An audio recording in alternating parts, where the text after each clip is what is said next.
The title of today's video is, how could Trump's agenda potentially affect the stock market? Now, I'd like to start off by saying I'm not going to pretend like I can predict the future. And in many respects, we aren't going to know what's going to happen until it happens. But that doesn't mean we can't take a look at what Trump has suggested, will be a part of his agenda, and how might that impact the markets if it were to come to fruition. And that's what we'll be discussing in today's video. I'm Spencer Ford, CEO and Wealth Advisor with Conservative Financial Solutions. I'm also a certified financial planner, professional, and let's get into today's video.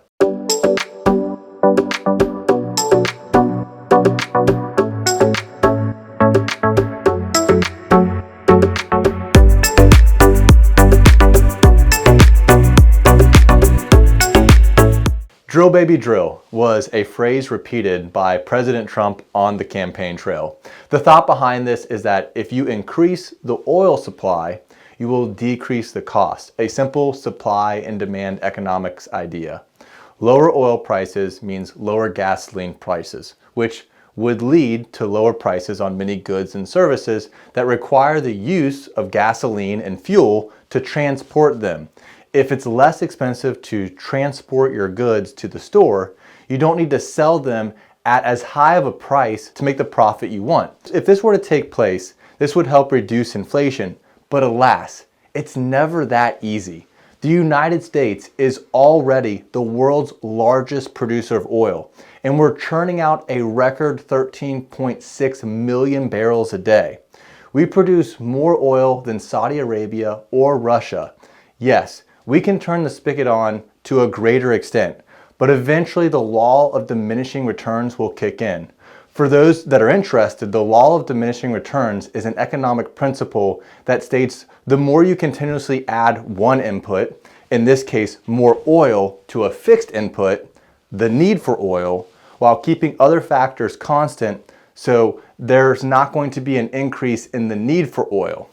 The additional output gained in the case of lower oil prices will eventually become smaller and smaller.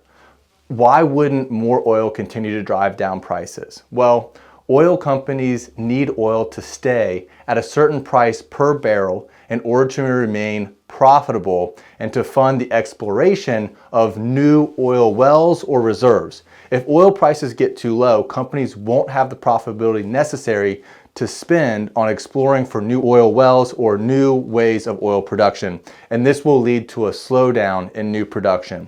So my point is this: will an increase in the production of oil help gas prices and reduce inflation? Yes, but it may not be to the extent that we are all hoping for. As Milton Friedman, a Nobel Award-winning economist, put it, inflation is always and everywhere a monetary phenomenon. Inflation is caused by too much money in the economy. The United States infused our economy with trillions of dollars during the COVID crisis. It's going to take time to pull that extra money out and increase economic production to get that back under control. So overall, drill baby drill, it may help a little, but it isn't going to solve all of our problems. What about tariffs? Trump talked a lot about tariffs on the campaign trail. A tariff is a tax imposed by the government on imports and exports.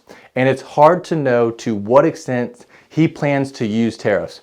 One way Trump appears to use tariffs is simply as a bargaining tool. He wants to use the threat of tariffs to persuade other countries to get on board with his agenda. At the end of the day, leverage is no good unless you're willing to apply it. So we will likely see some instances where the Trump administration implements tariffs. Here's the issue as far as the market is concerned. Tariffs increase the cost of doing business. And by their very nature, they are inflationary. They make things more expensive. So that doesn't help us with our inflation problem. Increases in costs can lead to a decrease in profits, and a decrease in profits translates to a decrease in share prices. So we could see the market react negatively to these tariffs being implemented. The extent of this is going to depend on what tariffs are utilized and for how long. The thought here seems to be short-term pain for long-term gain. The fact that we are so dependent on other countries, especially China, to produce so much of what we need in this country is a national security issue.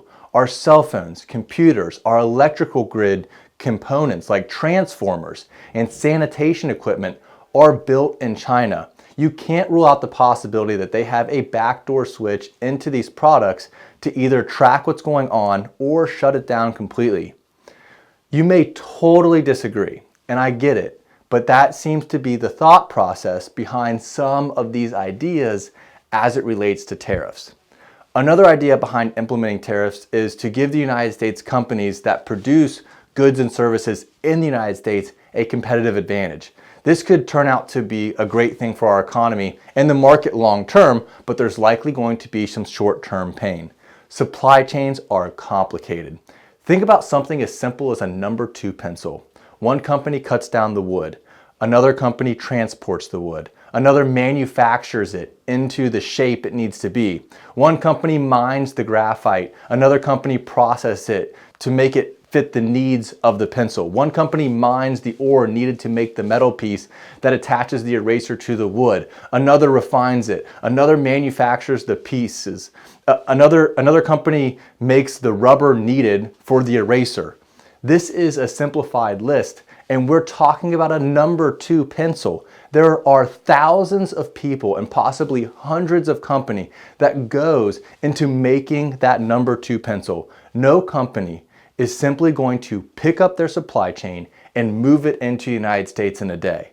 It's going to take time and it's going to be painful.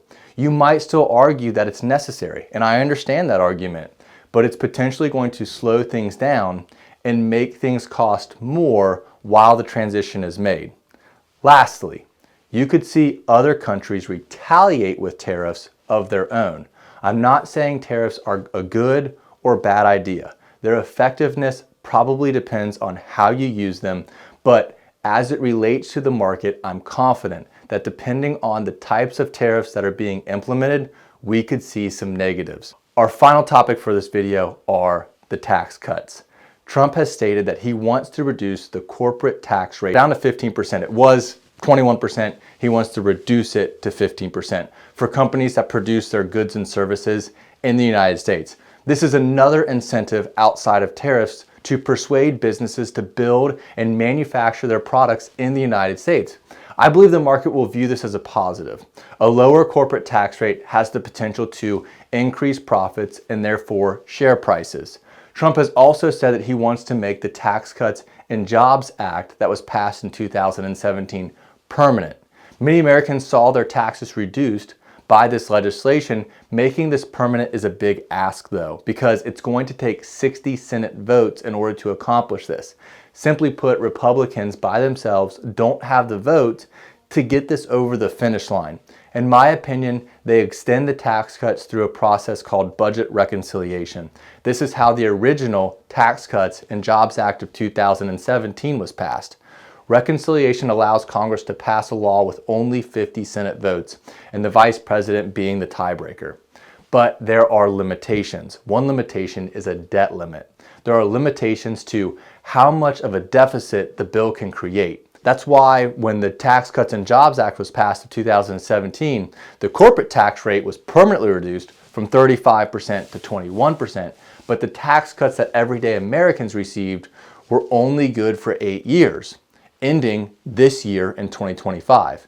If Trump wants to reduce the corporate tax rate from 21% to 15%, and Congress has to use reconciliation to get it done, I think we are likely to see an extension of the tax cuts, but they will come with another expiration date due to the deficit constraints. Time will tell. But how does this affect the market? Again, if this happens, I think the market will view it as a positive. This means more money in the hands of Americans, which can lead to economic growth. However, the flip side of that is it probably won't help with inflation. You can see how these 3 topics we discussed, drill baby drill, tariffs, and tax cuts, both have pros and cons concerning the market. On the one hand, the ideas seem to be positive for the market, but on the other hand, they appear to be negative. That's going to make 2025 very interesting as it relates to the market. I know it sounds like I'm talking out of both sides of my mouth, but this is why anyone who tells you that they know exactly what the market is going to do isn't speaking honestly. There's just too many variables. I think ultimately 2025 will be a positive year in the market, but I'm not going to be surprised at all if we have some big drops throughout the year. There's likely to be a lot of push and pull going on, and it's going to take companies time to adjust to the changes. I find the history of the market in Trump's first term pretty interesting. Here it is. You can see that the first year in 2017 was a positive 21.83%. The second year was a negative 4.38%. 2019 was a great year. It was up 31.49%. And 2020, which is a difficult year to go off of because of the pandemic, was a positive 18.4%. When I look at this, I think, okay, we could see a negative year over the next 4 years. Maybe that happens in 2025 or 2026 as the market and businesses try to adjust to the new environment. But long term, I'm still optimistic about the market and the US economy. I hope you found this video helpful and informative. If you did, please hit subscribe. And again, I'm Spencer Ford with Conservative Financial Solutions, and we'll see you in the next one.